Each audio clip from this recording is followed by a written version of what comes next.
মহরম মাস আসলে এক শ্রেণীর যুবকরা, এক শ্রেণীর মানুষ, তারা বাদ্যযন্ত্র গান বাজনা নিয়ে বের হয়ে যায় রাস্তাঘাটে, আর মিছিল করে আর রাস্তাঘাটকে বন্ধ করে দেয়।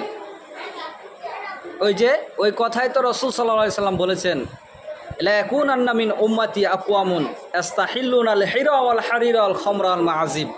নিশ্চয় অবশ্যই আমার পরে এমন কিছু উম্মতের লোক আসবে যা তারা জেনা, রেশম, নেশাদার দ্রব্য, গান বাজনা, বাদ্যযন্ত্রকে হালাল মনে করবে।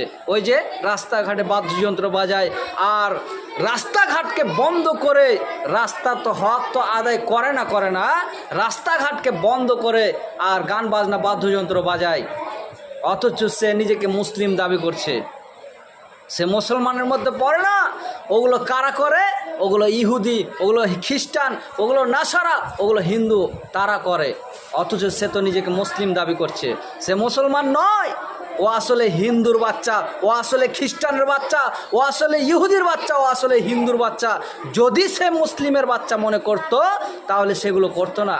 যার কারণ রাসূল সাল্লাল্লাহু আলাইহি সাল্লাম বলেছেন, আমার উম্মতের লোক কিছু ওগুলো করবে।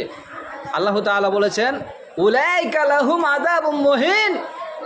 অবশ্যই আল্লাহ তাআলা ওই সমস্ত মানুষকে অবমাননাকর শাস্তি দিবেন। এই কথা কে বলেন? আল্লাহ তাআলা। যে কোনো মূল্যে বাদ্যযন্ত্রকে বর্জন করতে হবে।